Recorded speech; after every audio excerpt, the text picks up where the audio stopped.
गर्दन काली होना, under arms काले होना, प्राइवेट पार्ट्स के पास स्किन डार्क हो जाना, लोगों को लगता है काफ़ी कॉमन चीज़ है, लेकिन ये एक बीमारी हो सकती है, स्किन की एक दिक्कत हो सकती है, ये कब समझें? सौम्या, हम जिस बीमारी के बारे में बात कर रहे हैं इसे हम अकैंथोसिस नाइग्रिकन्स बोलते हैं। अकैंथोसिस यानी स्किन की थिकनेस बढ़ जाती है, नाइग्रिकन्स मतलब उसमें कालापन आ जाता है। तो जो फोल्ड्स वाले एरिया है वो हमारे हर किसी के थोड़े से डार्कर रहते हैं, हार्मोनल इन्फ्लुएंसेस के वजह से डार्कनेस ज़्यादा बढ़ जाती है। बट ये है आजकल सबसे ज़्यादा एक प्रॉब्लम हम सभी लोगों में पाते हैं कि ओबेसिटी ज़्यादा बढ़ रही है। तो ये ओबेसिटी से रिलेटेड या इंडोक्राइनल चीज़ों के प्रॉब्लम्स है उसके साथ रिलेटेड होने वाली एक समस्या है। मोटापे के वजह से शरीर के अंदर कुछ हार्मोन्स बढ़ जाते हैं, वो हार्मोन्स ये स्किन का कलर और थिकनेस ब्लैक करने में हेल्प करते हैं। और जंक फूड ज़्यादा मात्रा में खाया जा रहा है, सेडेंटरी वर्क स्टाइल हो गई है, तो बच्चों से लेके बड़ों तक ये प्रॉब्लम बहुत कॉमन होती जा रही है। तो इसके लिए हमारे पास इलाज करने के बहुत सारे तरीके हैं, जिसमें कुछ मेडिसिन दी जाती है या कुछ लगाने के लिए क्रीम्स है या प्रोसीजर्स है। बट सबसे ज़्यादा इम्पॉर्टेंस एक चीज़ का है वो है एक्सरसाइज। आप और दूसरा आपका खान पान कैसे है। जैसे खान पान में हाई कैलोरी डेंस वाले जो डाइट्स है या जंक फूड है, चीज़ है, बटर है, ये सारी चीज़ें बहुत ज़्यादा लोग आजकल पसंद करते हैं और वो खाने के वजह से उसके वजह से फैट की मात्रा बढ़ जाती है और एक्सरसाइज बहुत लैकिंग है। सेडेंटरी लाइफस्टाइल हो गई है, एक ही जगह पे बैठ के मोबाइल टीवी देखना या गेम्स नहीं खेलना। तो इन सब चीज़ों के वजह से बच्चों में भी ये सारी चीज़ें कॉमनली होती जा रही है। तो फिजिकली एक्टिव रहना सबसे ज़्यादा इम्पॉर्टेंट है इस बीमारी में। दूसरा ये है कि कभी कभी उसके साथ छोटे छोटे स्किन के बड़े हुए मस्से भी बहुत बार कॉमनली ये एरिया में हो जाते हैं, तो उसको भी आप रिमूव करवा सकते हैं।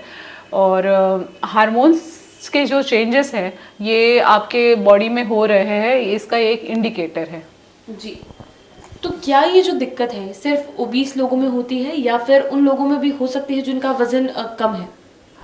कम वजन के साथ इतने कॉमनली नहीं देखा जाता। ये ओबेसिटी के साथ, डायबिटीज़ के साथ या और थायराइड या ऐसी जो हार्मोनल बीमारियां हैं उनके साथ ज़्यादा कॉमनली पाया जाता है।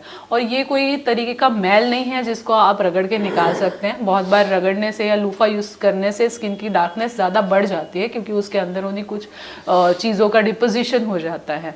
तो ये बेसिकली एक स्किन की थिकनेस ज़्यादा बढ़ जाती है। तो ओबेसिटी के साथ इसका सबसे ज़्यादा गहरा रिलेशन है।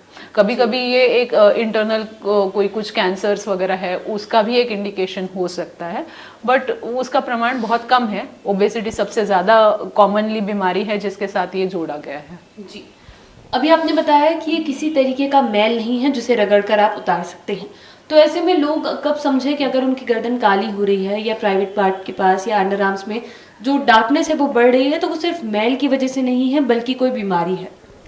ये जैसे हम ओवर द पीरियड खुद को ऑब्जर्व करते हैं तो बहुत सारे चेंजेस हमारे लाइफस्टाइल के साथ या बढ़ते उम्र के साथ हमें दिखाई देते हैं। और जब हमें ऐसा लगता है कि पहले के हिसाब से बहुत ज़्यादा अंतर आ रहा है और आप उसके लिए कंसर्न हैं, तो आपने ज़रूर उसके लिए परामर्श लेना चाहिए। जी, एक आखिरी सवाल ये करना चाहूँगी कि अगर लोग इसकी समस्या लेकर आते हैं तो इलाज क्या है?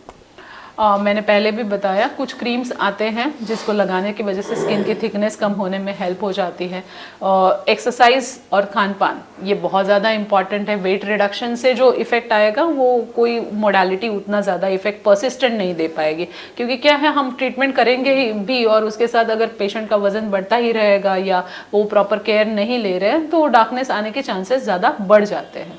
आपके खान पान में हरी सब्जियाँ, फल, अलग अलग कलर के सब्जियाँ और फल होना बहुत ज़्यादा ज़रूरी है। और उसके साथ लेजर्स है, केमिकल पील्स है, ऐसे डिफरेंट ट्रीटमेंट्स हैं जिसके वजह से स्किन की डार्कनेस कम होने में हेल्प हो सकती है। जी।